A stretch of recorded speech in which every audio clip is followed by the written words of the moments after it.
Hari ini kebetulan pertama kali saya present tentang Introduction Scalable Test Automation.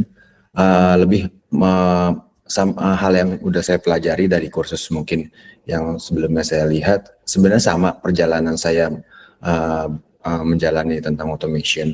Yang pertama tentang journey automation saya itu waktu itu lebih ke arah dulu pernah saya implementasikan awal-awal saya membuat automation itu pertama kali ada di PT Dimopay yang pertama kali itu menggunakan Robot Framework. Nah, seiring berjalannya waktu itu kita coba masih gimana caranya ngebuat automation memudahkan kita setiap ada improvement fitur baru atau changes baru, termasuk gimana caranya kita mensiasati testing yang tidak membuat kita menghabiskan waktu setiap hari atau yang sekiranya membosankan buat kita bisa membuat automation dengan menjalankan script yang udah kita buat, yang udah kita provide di dalam automation tersebut. Nah, kemudian di dalam automation tersebut nanti kita bisa lakukan pengujian apapun yang kita lakukan, mulai dari sisi fitur masing-masing fitur maupun end-to-end yang kita buat. Nah, awalnya di beberapa tes itu yang sudah saya provide di waktu mungkin di PT Dimopay ataupun ya mungkin di perusahaan lainnya itu saya jalankan hanya di lokal laptop gitu. Jadi setiap ada pengembangan di fitur-fitur produk ya kita akan tambahin script terus menerus sesuai dengan permintaan dan sesuai dengan kombinasi dari result manual test seperti itu. Nah, terus bagaimana nih bagaimana waktu kita bisa bisa rasakan nih terkait automation yang sudah kita buat, terus ternyata dari sisi dulu tim data juga ada terkait, oh gimana nih, boleh nggak saya pengen melihat data gitu, data terkait order. Nah, saya pengen coba dijalankan automationnya apa, saya pengen ngelihat dengan berbagai kondisi user atau berbagai model user seperti apa nanti yang order yang kebuat dari tim data akan menganalisa. Daripada dia membuat manual, maka dari itu saya coba nge-running automation kita. Nah, namun ketika nge-running automation kita itu dari sisi order, dulu kan kita ada nge-handle marketplace ya, yang semacam fresh ya, market fresh, jadi semacam supermarket, swalayan. Jadi gimana caranya rutinitas itu bisa membantu dari sisi tim manual untuk melakukan checking untuk fitur-fitur existing. Nah, seperti itu. Akhirnya karena automation itu hanya berjalan di lokal saya, di laptop saya, itu setiap ada permintaan dari mungkin divisi lain itu membuat jadi membosankan. Karena apa? Karena setiap automation yang dijalankan di lokal saya itu membuat jendela browser itu kan terbuka di laptop, sehingga kita harus menunggu nih automation itu sampai selesai, dan itu yang membuat PR kita sebenarnya, dan sangat membuang waktu lah yang harusnya kita bisa paralel melakukan pekerjaan yang lain, sehingga karena dikerjakan di running di lokal ya kita menunggu nih sampai automation itu selesai seperti itu. Jadi akhirnya dari situ terlintas nih gimana caranya kita bisa mengatur atau men-schedule automation itu bisa lebih terjadwal kayak gitu, lebih teratur dan terjadwal dengan baik nih, tanpa kita harus melakukan lagi pekerjaan itu secara manual, meskipun udah terautomation tapi masih melakukan secara manual di lokal laptop kita atau di lokal PC lah seperti itu. Oke, akhirnya terlintas nih icon logo ini nih yang mungkin tidak asing, itu bernama Jenkins. Nah, lebih ke arah Jenkins ini aplikasi open source yang mungkin kalian sudah pernah tahu, sudah pernah lihat bahwa Jenkins ini lebih memudahkan untuk mengatasi masalah kita yang mungkin hal-hal yang rutinitas yang mungkin sehari-hari kita menjalankan automation di lokal itu bisa kita lakukan, mengotomatiskan job-job kita rutin secara terschedule atau terjadwal itu menggunakan Jenkins, sehingga hal-hal rutinitas yang kita lakukan dalam membuat automation dan running menggunakan Jenkins itu bisa lebih mudah dan kita bisa melakukan pekerjaan yang lainnya. Itu seperti itu. Nah, Dulu karena dulu sempat karena dulu ada mungkin manajer atau lead saya resign, akhirnya itu di research sama tim juga. Kebetulan teman saya juga dulu yang nge-research tentang Jenkins. Dulu juga dia yang sharing, akhirnya kita coba apa sih manfaat dari Jenkins tersebut. Ya karena kan Jenkins ini alat berbasis web ya. Jadi kapan aja dia bisa mengakses tuh antarmuka pengguna Jenkins dan terus bisa ngejalanin tes hanya dengan sekali klik. Nah, dari situ dari hasil automation tersebut kita ngedapetin result yang terbaik.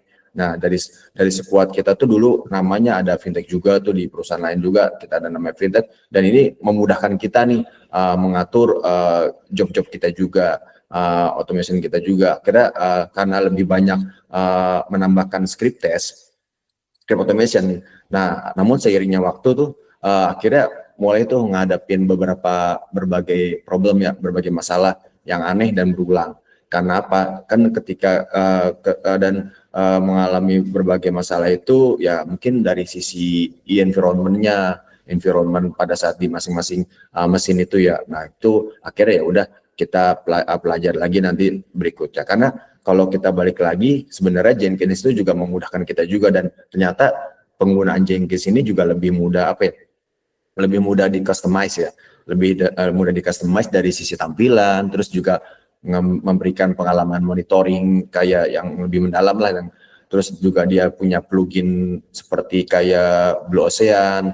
Jadi intinya dia menyediakan antarmuka grafis yang lebih modern sesama dan mungkin lebih user friendly ya kalau ibaratnya seperti itu sih. Itu intinya. Nah, pada saat kita udah tersetup tuh di masing-masing mesin dengan penggunaan Jenkins ternyata masih ada problem nih.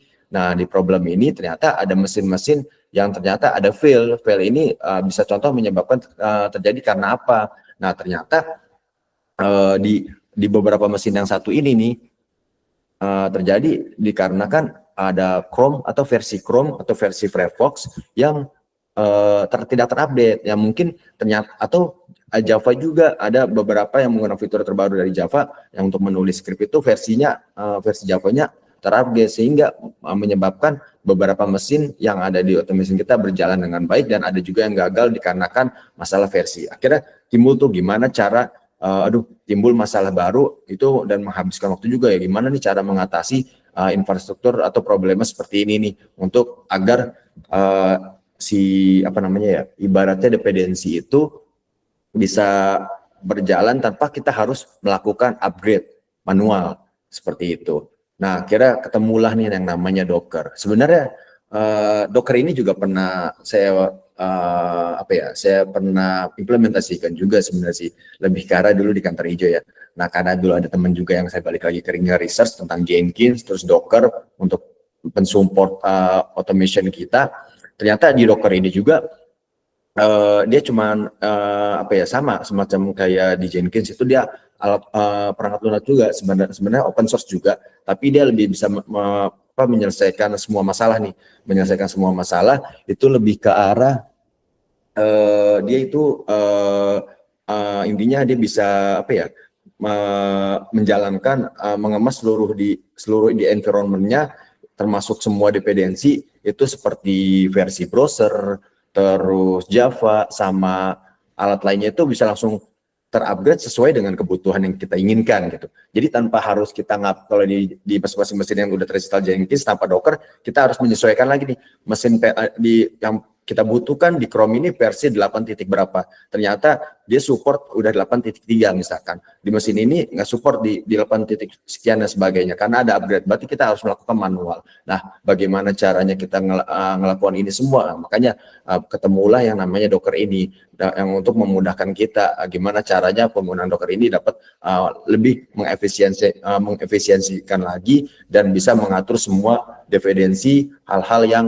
mungkin sebelumnya blocker terkait yang ini sebelumnya gitu, masalah versi Java atau Chrome dan Firefox lainnya. Oke, lanjut kita penggunaan di Docker. Nah, dengan Docker jadi ketika udah di mesin ini sudah terinstall Docker, kita nggak perlu lagi tuh masuk ke mesin secara remote ya, kita perlu remote lagi, kita install lagi perangkat lunak yang kita butuhin, terus kita versi Java-nya kita apa namanya, kita install, sesuaikan dulunya pakai Jenkins sebelum pakai Docker, terus kita install lagi Chromium-nya, kalau ibarat Chrome Developer namanya Chromium, terus di Firefox kita butuh, atau IE-nya, Internet Explorer-nya, Explorer-nya kita sesuaikan. Itu nggak perlu lagi, karena dengan Docker dia akan langsung membuat environment nih seperti apa ya, virtual mesin ya, kayak virtual mini lah, virtual mesin mini. Jadi spesifikasi yang udah kita inginkan seperti Java, Chrome atau perangkat lunak lainnya itu udah sesuai dengan kebutuhan kita, seperti itu. Nah, jadi semuanya itu dibangun secara otomatis, secara otomatis, dan saat runtime untuk menjalankan tes itu udah secara otomatis dibuatkan oleh si Docker ini. Jadi udah nggak perlu kita setup manual lagi yang tadinya di masing-masing mesin itu, karena kan sebelumnya belum dapat penggunaan Docker. Nah, jadi ibaratnya Docker itu seperti penyulap ya, seperti sulap lah intinya. Dia langsung apapun yang kita butuhkan ketika kita pengen versi sekian-sekian, dia akan menyesuaikan. Jadi otomatis dia akan nge-create sesuai dengan kebutuhan yang kita butuhkan. Nah, dikombinasikan dengan Jenkins, jadi akhirnya berhasil juga nih mengurangi nih, mengotomasi dengan job-jobnya, terus mengurangi masalah INV juga, meningkatkan produktivitas juga, terus dan ketika menjalankan tes juga di berbagai mesin nih juga lebih cepat gitu, umpan baliknya lebih cepat seperti itu. Nah, kebetulan di Jenkins ini juga sebenarnya dari penggunaan tadi Docker, kita juga bisa mendapatkan umpan balik yang lebih cepat juga bisa menggunakan AWS. Ibaratnya deliverables-nya untuk menghemat biaya atau bisa pindah juga ke AWS Cloud, itu bisa menjalankan pengujiannya menggunakan spot intense, itu juga dengan ya intinya perlu biaya, tapi cuma beberapa persen, itu bisa juga digunakan menggunakan AWS Cloud seperti itu. Oke. Itu dari automation perjalanan saya, dari penggunaan Jenkins, terus Docker. Nah, akhirnya dari sini goalsnya apa sih dari master Docker dan Jenkins sama enhance team productivity sama ke practical skill-nya lebih ke arah dari Docker itu kita bisa menggunakan untuk membuat environment pengujian yang konsisten seperti apa ya tadi. Kalau kita pakai Jenkins doang tanpa Docker, kita masih ada kendala dari sisi infrastrukturnya di masing-masing mesin yang perlu kita sesuaikan, mulai dari versi Java, Chrome, dan alat tools lainnya lah seperti itu. Terus kalau dari sisi Jenkins, kita bisa mengotomatiskan job-job kita yang berulang, yang intinya bisa membantu pengelolaan pipeline CI/CD juga. Nah, keduanya tuh bersama-sama tuh memungkinkan pengujian yang scalable dan lebih efisien juga seperti itu. Nah, yang penting yang kedua juga terakhir, struktur kodenya juga perlu ya. Jadi struktur kode itu penting. Jadi setiap kerangka kerja automation, pengujian harus disusun dengan rapi.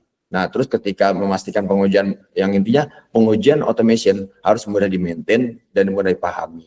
Nah, dalam peningkatan produktivitas ini, jadi Docker sama Jenkins ini lebih cepat nih mempercepat kita dalam pengujian, terutama dalam meningkatkan produktivitas. Nah, dari proses CI/CD-nya seperti apa ya? Otomatis dari proses CI/CD mempercepat proses integrasi kita sama pengiriman perangkat lunak dengan pipeline kita menggunakan CI ya menjadi lebih baik.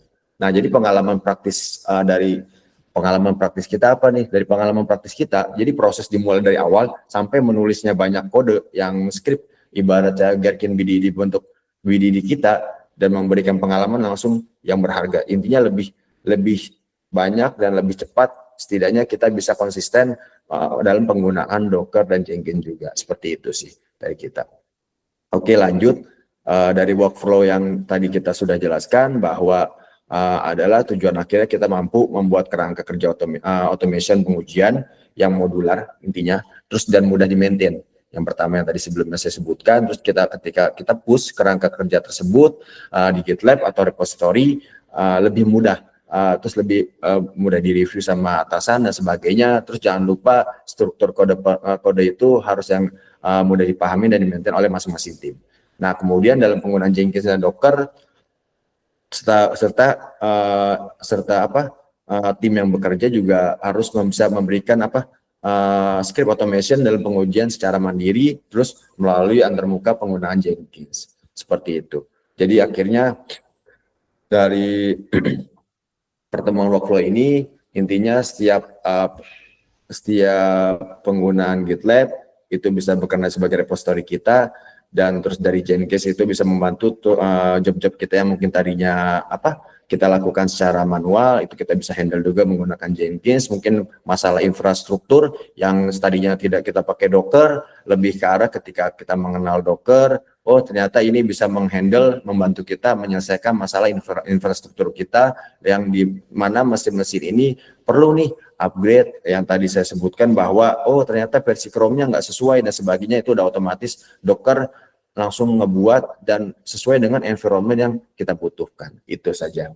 Oke, lanjut ke materi berikutnya yang tadi sebelumnya yang kita jelaskan, oh Docker, tapi kita belum bahas tentang Docker itu apa sih. Nah, cuman sebelum kita bahas tentang Docker, kita bahas tentang tes dependensi tadi. Nah, overview dari tes dependensi yang pembahasan kita saat ini dengan dasar itu ya pada saat untuk pengujian automation aplikasi berbasis web yang menggunakan Selenium, ya biasanya kita membutuhkan nih dependensi apa aja sih yang dibutuhkan. Yang pertama itu kan ada Java, di sini ada Maven juga, terus yang penting juga itu code kita nih. Nah, terus kalau memang ada tes data, ini perlu juga nih kita tes datanya, sama kita perlu instalasi Chrome sama Firefox, seperti itu. Nah, terus sekarang coba kita bayangin, ketika tadi kita punya ada Java, Maven, kode kita, tes data, terus ada perlu instalasi Chrome, Firefox. Nah, kita siapkan menjalankan script untuk beberapa mesin ini. Nah, setiap mesin harus memiliki Java, Maven, terus memiliki Chrome, kita perlu install Firefox juga. Nah, ketika ada masalah pembaharuan di masing-masing mesin ini, yang terjadi apa? Kita maintain yang secara manual ketika menggunakan Jenkins. Yang pertama, ketika Java merilis nih versi baru setiap 6 bulan, apa kita harus memperbarui lagi nih di mesin ini nih, masing tiga mesin ini di setiap mesin setiap 6 bulan. Terus kalau misalkan ada Chrome nih, dia merilis nih versi baru, mungkin Chromium-nya versi berapa tuh sekarang, 10 berapa, misalnya 10.3 atau 10.2 atau 8.3, atau balik lagi downgrade, apa kita harus install lagi, memperbarui Chrome di setiap mesin kita setiap 2 minggu? Nggak mungkin kan. Nah, jadi gimana caranya nih kita bisa mengarahkan ini dari masing-masing mesin ini tanpa harus kita menginstal lagi gitu. Nah, disinilah Docker mampu menyelesaikan masalah yang tadi kita jelaskan di slide sebelumnya. Nah, jadi Docker itu membantu kita nih menghindari semua kerepotan tersebut dengan menyediakan lingkungan yang terisolasi. Nah, dan konsisten di semua mesin. Jadi sehingga kita tidak perlu repot lagi melakukan pengaturan manual. Nah, atau pembaruan yang sering yang tadi saya bilangkan, versi Java, ternyata Chrome-nya versi berubah lagi, Firefox-nya, Internet Explorer-nya, atau yang biasanya e-Explorer ya, kayak gitu, seperti itu. Oke, lanjut tentang Docker. Nah, bahas tentang apa itu Docker, sebenarnya tadi yang sudah sebutkan itu dia tools open source ya, alat yang sederhana, jadi memungkinkan kita untuk memberitahu nih bahwa setiap kita membutuhkan sebuah mesin dengan semua dependensi, yang diperlukan seperti Java, Maven, code kita, dan lain-lain, ataupun Firefox, Chrome, atau versi Chrome, dan lain-lain. Nah, seperti itu. Nah, terus gimana cara menciptakan sesuatu nih, seperti gimana caranya biar semua versi, itu kita nggak perlu maintain manual, dia langsung otomatis, yaitu penggunaan Docker.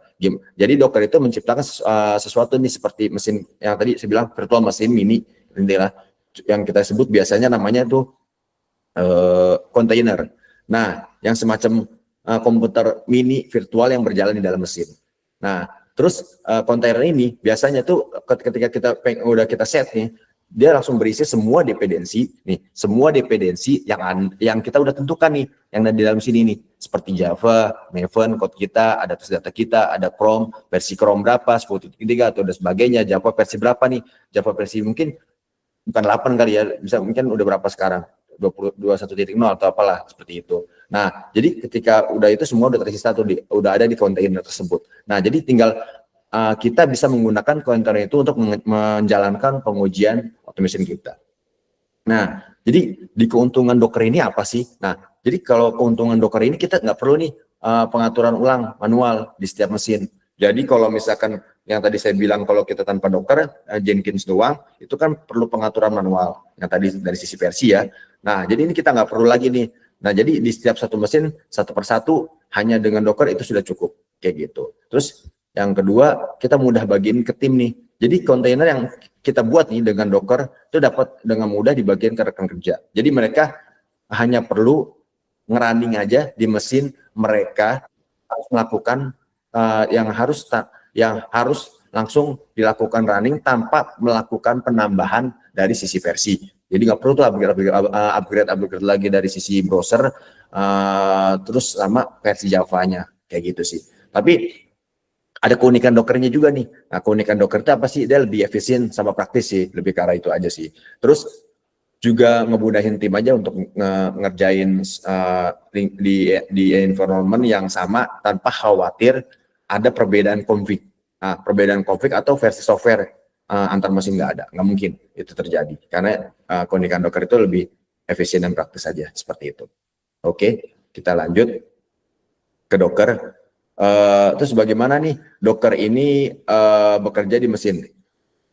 Jadi gini, misalkan kita jika mesin kita sudah terinstall Docker nih, kita hanya perlu ngerunning perintah sederhana aja untuk membuat kontainer. Jadi dengan cara misalkan kita ketik perintah Docker, mungkin yang sudah terinstalasi nanti kita bahas ya gimana cara install Dockernya. Nanti kita bahas di pertemuan selanjutnya bahwa kita akan ketik perintah Docker, dia akan otomatis ngebuat kontainer nih sesuai dengan tadi apa namanya dependensi di slide sebelumnya, dependensi yang kita butuhkan, konfigurasi yang kita butuhkan, config yang kita butuhkan, yang mulai dari tadi Java ataupun versi Javanya, Chrome-nya atau Firefox yang dibutuhkan kalau memang dia butuh Chrome sama Firefox atau dia butuh IE Explorer. Nah, itu juga bisa. Nanti akan disesuaikan nih sesuai dengan dependensi yang kita butuhkan. Nah, dalam hitungan detik ketika sudah di-create Dockernya, dalam hitungan detik juga otomatis kontainer tersebut akan berjalan nih di mesin. Nah, di mesin kita nih seperti virtual mesin mini lah. Jadi di dalam mesin kita ada virtual mesin mini lah intinya yang kita butuhkan sesuai dengan dependensi kita, dan kita bisa jalankan pengujian tersebut tanpa mengatur ulang mesin utama kita seperti itu. Jadi dengan mudah kita bisa mulai terus menghentikan atau bisa dibuang sesuai kebutuhan kita. Seperti itu sih. Lanjut. Kemudian kita dapat juga membuat beberapa kontainer nih, seperti di setiap kontainer ini nih. Nah, mesin virtual ini akan memiliki semua dependensi. Jadi misalkan dependensi yang Anda perlukan untuk menjalani pengujian. Nah, kan karena di masing-masing mesin virtual ini sudah sesuai dengan spek yang ada nih, ada Java, Maven dan sebagainya, semua speknya sama, versinya sama. Nah, setelah kita running nih di masing-masing mesin ini, dia akan otomatis juga pengujiannya langsung selesai. Nah, dan dia akan kembali normal seperti sebelumnya. Jadi kesimpulannya adalah Docker itu akan ngebuat kontainer. Yang kedua, dia akan menjalankan pengujian kita sesuai dengan dependensi yang telah kita butuhkan. Setelah pengujian selesai, semuanya akan kembali seperti semula. Itu. Nah, lanjut dari materi berikutnya tentang Docker containers. Jadi Docker ini dapat ngebuat juga nih kontainer Linux atau di kontainer Windows. Nah, kalau kontainer Windows itu lebih hanya bekerja di mesin Windows, tapi ukurannya nih yang agak-agak berat ya, agak-agak besar lah ibarat size-nya. Nah, tapi kalau kita menggunakan Linux, di kontainer Linux itu dia dapat ngejalanin di Linux juga, di Mac juga, dan juga di Windows. Nah, tapi ukurannya relatif lebih kecil. Nah, hanya beberapa MB. Jadi lebih baik kita menggunakan kontainer Linux ya, karena untuk masalah size lebih kecil lah kayak gitu. Sedangkan di beberapa berjalan di Linux, ada di Mac juga kayak gitu. Nah, karena kita menggunakan Java, yang tadi kita pelajari karena kita menggunakan Java untuk script automation pengujian. Nah, akhirnya Java ini kan bersifat platform global.